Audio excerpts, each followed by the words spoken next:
Praise the Lord. ஆண்டவராகிய இயேசு கிறிஸ்துவின் நாமத்தில் இந்த வாலிப பிள்ளைகளுக்கான இந்த நேரத்தில் நான் உங்களை சந்திப்பதில் மகிழ்ச்சி அடைகிறேன். உங்களுக்கான ஒரு சின்ன போர்ஷன் நான் உங்களுக்கு இந்த நாளில் ஷேர் பண்ண நினைக்கிறேன். ஏன்னா உங்களுக்கு அநேக விதமான வேலைகள் இருக்கலாம், இன்னும் ஒரு ஸ்பிரிச்சுவலான ஒரு வேளை அதிகமான வாஞ்சைகள் இல்லாமல் இருக்கலாம். நான் கொஞ்சம் நேரம் நீங்கள் இதை செலவு பண்ணி நீங்கள் கேட்டிங்கன்னா உங்களுக்கு ரொம்ப பிரயோஜனமானதாக இருக்கும். இதுக்கு ஆதாரமாக சங்கீதம் 116 வசனம். இன்றைக்கி எதை குறித்து நம்ம பார்க்குறோம்னா, நீங்கள் ரட்சிக்கப்பட்டுட்டீங்களா? யாராவது உங்களை குறித்து நீங்கள் ரட்சிக்கப்பட்டீங்களான்னு கேட்டால் என்ன நீங்கள் பதில் சொல்லுவீங்க? யோசித்து பாருங்கள். அப்போது இந்த நாளில் இதை தான் உங்கள் முன்னாடி நான் கேள்வியை வைக்கிறேன். எனக்கு தேவன் இந்த வசனத்தின்படி ரட்சிப்பை கட்டளையிட்டார். அப்போ இந்த ரட்சிப்புக்கு நான் என்னெல்லாம் செஞ்சேன் அப்படிங்கிறத நான் உங்களுக்கு ஒரு சின்ன ஒரு 10 மினிட்ஸ் தான் மொத்தத்திலே நான் அதெல்லாம் உங்களுக்கு சொல்லி முடிக்கிறேன்.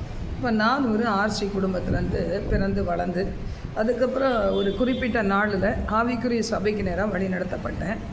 அப்போ அந்த ஆவிக்குரிய சபைக்கு நான் போகும்போது முதல் நாளிலேயே கர்த்தர் விக்கிரக ஆராதனை குறித்து பேசுனதுனால எங்கள் வீட்டில் இருந்த சிலைகள் ரொம்ப கிடையாது, ஃபோட்டோஸு, இந்த மாதிரி ஜெபமாலை இப்படி சிலதெல்லாம் நான் எடுத்து நானும் எங்கள் அம்மாவும் முதலாவது தொடப்பட்டோம். அப்போ நான் அப்போவே நான் கர்த்தருக்குள்ளே கொஞ்சம் வைராக்கியமாக இருப்பேன். எங்கள் அப்பாவுக்கு ஈவன் உங்களுக்கு பிடிக்காட்டா கூட நம்ம சத்தியம் தெரிஞ்சிச்சு. எங்கள் அப்பா எங்களோட கூட அப்போ இல்லாமல் இருந்தாங்க. அந்த நேரத்தை பயன்படுத்தி வீட்டில் இருந்த விக்கிரகங்களை எல்லாம் அள்ளி தூரத்துக்கு போட்டுட்டு அதுக்கு பிறகு வேதத்தை நாங்கள் எங்கள் வீட்டில் வாசிக்க ஆரம்பித்தோம். எங்கள் வீட்டிலே இருந்தது ஒரே ஒரு பைபிள் தான், அதுவும் தூசி பிடிச்சி போய் இருக்கும். அது நாங்கள் எங்கள் சர்ச்சுக்கும் நாங்கள் எடுத்துகிட்டு போக மாட்டோம். அதை எடுத்து படித்தனாலே எனக்கு எங்கள் அம்மா கூட படித்ததான் எனக்கு ஞாபகம் இல்லை. ஜெபம் பண்ணுவோம், அவ்வளோதான். முன்னாடிலாம் இந்த ஜெபமாலை சொல்லி ஜெபம் பண்ணுவோம். ஆர்சி முறைப்படி நானும் வளர்க்கப்பட்டேன், அவ்வளோதான். எங்கள் அம்மாவுக்கு ரொம்ப அதில் ஈடுபாடு கிடையாது, அதனால் எங்களுக்கும் அதில் ஈடுபாடு கிடையாது. சர்ச்சுக்கு போவோம், வருவோம். ஒரு குறிப்பிட்ட நாளில் பார்த்திங்கன்னா எங்களுடைய அப்பா எங்களை விட்டு போன பிறகு எங்களுடைய வாழ்க்கையில் ரொம்ப விரக்தியான நிலைமையில் ஒரு டீச்சர் மூலமாக லேமன்ஸ் இவாஞ்சலிக்கல் ஃபெல்லோஷிப்பில் நடத்தப்பட்டோம். அந்த நாளில் எனக்கு ரொம்ப ஆசை. எல்லோரும் ரட்சிக்கப்பட்டேன்னு சொல்கிறாங்க. அங்கே அதுக்கு இம்பார்ட்டன்ஸ் கொடுப்பாங்க. ரட்சிப்புனா ஒரு ஆழமான மனம் திரும்புதல், சீர் பொருந்துதல், இதுக்கு நேராக நடத்துவாங்க. ரொம்ப நல்லா பாவத்தை குறித்து, அந்த நீதியை குறித்து, நியாய தீர்ப்பை குறித்து மட்டும் ரொம்ப அதிகமாக சொல்லுவாங்க.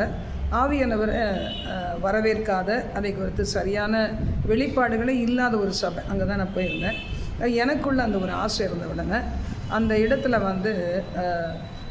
அதாவது ஹெட்டாக இருந்தவங்க அதாவது டாக்டர் ஜெய்சிங் அவங்க ஒய்ஃபு 2 பேரும் தான் அந்த சபையை லீட் பண்ணிகிட்டு இருந்தாங்க.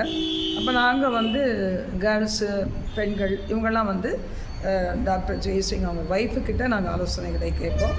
அதை மாதிரி பையன்க ஜென்ஸ் அவங்க டாக்டர் ஜெய்சிங் கிட்ட ஆலோசனை கேட்பாங்க. அப்படி நான் தனிப்பட்ட ஒரு இன்ட்ரெஸ்ட் எடுத்து நான் டாக்டர் ஜெய்சிங் அவங்களுடைய ஒய்ஃப் கிட்ட, அந்த ஆன்டிக்கிட்ட நான் கேட்டேன். நான் ரட்சிக்கப்படணும், ஆசையாக இருக்குது, எல்லோரும் கேட்குறாங்களே, அது நிச்சயம் எனக்கு வேணும்னு சொல்லும்போது அவங்க சொன்னாங்க, நீ ஆண்டவர்கிட்ட போய் மன்னிப்பு கேளு. என்னென்ன பாவங்களை நான் செஞ்சுருக்கேன் ஆண்டவரை, இது வரைக்கும் உங்களை துக்கப்படுத்தியிருக்கேன், எனக்கு நினைவுபடுத்துங்கன்னு சொல்லி உன் பர்சனல் ப்ரேயரில் நீ ஜெபம் பண்ணேன் அப்படின்னு சொல்லி கொடுத்தாங்க. அது முதல் என்னுடைய ப்ரேயர் எல்லாமே இதுக்காக தான் இருந்துச்சு. எப்போ நான் உட்கார்ந்தாலும் கர்த்தாவே நான் எதெல்லாம் துக்கப்படுத்தினேன் அப்படிங்கிறத எனக்கு சொல்லித்தாங்க, எனக்கு ரட்சிப்பு நிச்சயம் தேவை அப்படி சொல்லி ஜெபிக்க ஆரம்பித்தேன். அப்போ ஆண்டவர் எனக்கு நினைவுபடுத்தின ஒவ்வொரு காரியங்களுக்காக கற்றுட்டேன். ஆண்டவர்கிட்ட மன்னிச்சிடுங்க ஆண்டவரே, எனக்கு தெரியல, உங்கள் வார்த்தைகள் தெரிஞ்சிருந்தால் நான் அநேக பாவங்கள் செய்யாமல் இருந்திருப்பேன், எனக்கு தெரியல ஆண்டவரே, விளையாட்டு போல் என்னுடைய வாழ்க்கையை நான் வாழ்ந்துட்டேன், என்னை மன்னிச்சிடுங்கன்னு சொல்லி ஒவ்வொரு பாவங்களாக நினைவு வர கற்றுட்டு அறிக்கையிட்டேன். அப்போது அறிக்கையிட்டுட்டு நான் முடிச்சுட்டு மறுபடியும் ஒவ்வொரு வாரமும் நான் அவங்கள மீட் பண்ணுவேன். பாஸ்டர் டாக்டர் ஜெய்சிங் அவங்களுடைய ஒய்ஃபுக்கிட்ட சொல்லுவேன். அப்போ அவங்க சொல்லுவாங்க, இன்னும் ஆண்டவர்கிட்ட ஆழமாக மனம் திரும்பு, இன்னும் சில உண்மைகள் கர்த்தர்கிட்ட நீ சொல்லலை அப்படின்னு சொன்னாங்க. அப்போ நான் இன்னமும் என்னை தாழ்த்தி ஆண்டவர் பாதத்தில் அறிக்கையிட ஆரம்பித்தேன்.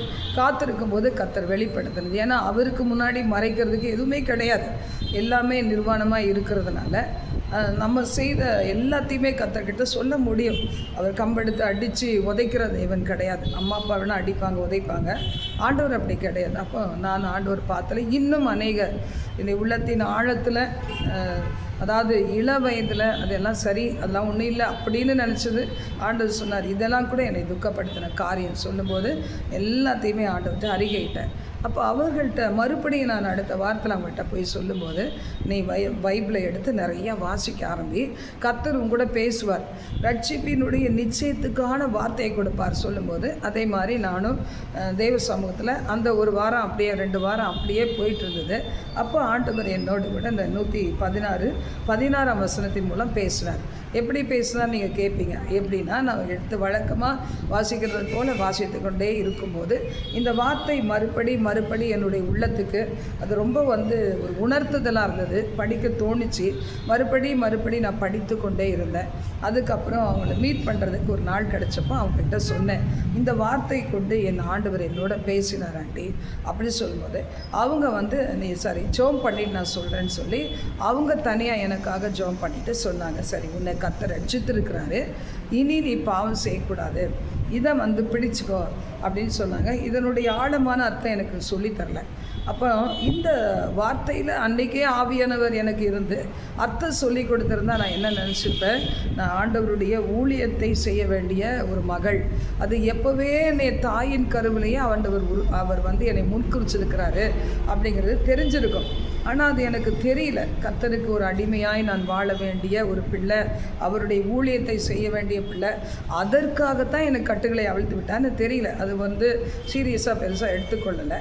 ஆனாலும் இந்த வார்த்தை தான் யாராவது என்னை கேட்கும்போது, ரட்சிக்கப்பட்டிருக்கியா? ஆமாம். எந்த வசனத்து மூலம் நீ ரட்சிக்கப்பட்டிருக்க அப்படின்னு சொல்லும்போது இந்த வார்த்தையை நான் சொல்ல முடிந்தது.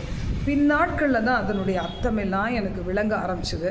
அப்போ படிப்படியாய் விளங்கி என்னுடைய வாழ்க்கையில் பாருங்கள், ஒப்பு கொடுத்து அந்த முழுமையாய் ஒப்பு கொடுக்க முன்னாடியே ஒரு திருமணம் நடந்து, அதற்கு பிறகு என்னுடைய ஹஸ்பண்ட் ரட்சிக்கப்பட்டிருக்காங்களான்னு சொல்லி எனக்கு கேட்குற அளவுக்கு அறிவு, அந்த ஞானம் கூட கிடையாது. சரி, அப்புறமா அந்த சபையில் இருந்து எனக்கு ஒரு திருமணம் முடியல. ஏன்னா எந்த வயசில் வேணால் கல்யாணத்தை முடிப்பாங்க.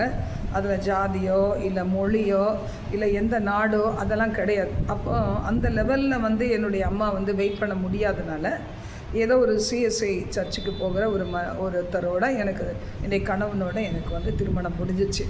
அப்போது எதுக்கு நான் இப்போ உங்களோட பேசுகிறேன்னு சொன்னால், வாலிப வயது ரொம்ப ரொம்ப அருமையான ஒரு பருவம். இந்த பருவத்தில் ஆண்டவர் சமூகத்தில் உங்களுக்கு கிடைக்க வேண்டிய ஒரு மேலான ஒரு காரியம்னா அது ரட்சிப்பு. அதோடு இல்லாமல் பரிசுத்த ஆவியானவருடைய வழி நடத்துதல். அப்போ ஆவியானவர் உங்களுக்குள்ளே இருந்து பேசுகிற ஒரு வார்த்தைக்கு நீங்கள் காத்திருந்தீங்கன்னா உங்களுடைய வாழ்க்கை முழுவதுமே அருமையாய் நீங்கள் கொண்டு செல்லப்படுவீங்க. அப்போது நீங்கள் கேட்கலாம், ஒருவேளை கர்த்தர் சித்தம் தானே திருமணம் முடிக்கப்படுறது அப்படின்னு கேட்கலாம். இருந்தாலும் அது உண்மைதான். அது கல்யாணம் முடிந்த பிறகு என்ன செய்யக்கூடாது, யோசிக்கக்கூடாது. உங்கள் வாலிப வயதில் நீங்கள் ஆண்டவருக்கு ஒப்பு கொடுத்து, ரட்சிப்பு தான் என்னுடைய வாழ்க்கையில் மெயினானது, இது எனக்கு வேணும்னு நீங்கள் ஒப்பு கொடுத்தீங்கன்னா, அதற்கு பிறகு உங்களை ரட்சித்த கர்த்தருக்கு உங்களை ஒப்பு கொடுத்துட்டீங்கன்னா உங்களுடைய வாழ்க்கையில் எப்படி இருக்கும், சூப்பரான எதிர்காலத்தை தேவன் உங்களுக்கு அமைத்து கொடுப்பார். அப்படி இல்லைன்னா அநேக உபத்திரவங்கள் நடுவில் தான் தேவனுடைய சுத்தத்தை நிறைவேற்ற முடியும். அதனால் இன்றைக்கி விளையாட்டு போல் வாலிப நாட்களை வீணாக்காதபடி 13, 14 அந்த ஸ்டேஜில் வரும்போதே கர்த்தருக்கு அர்ப்பணித்து உங்களுடைய வாழ்க்கையை மேலான எண்ணங்களுக்காக நீங்கள் ஒப்பு கொடுத்துட்டீங்கன்னா நிச்சயமாக உங்களை தேவன் வானாக்காமல் தலையாக்குவார், கீழாக்காமல் மேலாக்குவார். அது மாதிரி உங்கள் தாய் தகப்பன், உங்கள் பாட்டி தாத்தா, அதன் முன்னோர்கள் இவங்கெல்லாம் பட்ட பாடுகளுடைய அந்த வாசனை கூட வீசாதபடி உங்களுடைய வாழ்க்கையை ரொம்ப அற்புதமாய் நடத்துவார். ஒருவேளை நீங்கள் அர்ப்பணிக்காமலே உங்களுக்கு திருமணம் முடிஞ்சிருக்கலாம். சில பிள்ளைகள் 1-2 பிள்ளைகளை பெற்றெடுத்திருக்கலாம். ஒருவேளை நீங்கள் 40 இயர்ஸ்க்கு உள்ளேயே இருக்கலாம்.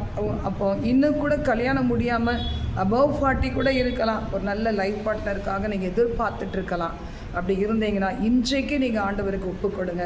கர்த்தாவே, தேவ சித்தத்தின்படி என்னுடைய வாழ்க்கை மிகுதியான காலத்தில் ஒரு அருமையான வாழ்க்கையை நான் ஆண்டவரே நான் ஏற்றுக்கொண்டு உங்களுடைய நாமத்தை மகிமைப்படுத்த, இல்லாதவைகளை இருக்கிறவைகளைப் போல அடைக்கிற தேவனால் இனி என்னுடைய வாழ்க்கையினுடைய பகுதிகள் ஆசீர்வதிக்கப்பட என்னை ஒப்பு கொடுக்குறேன். நீங்கள் ஜெபம் பண்ணுங்கள்.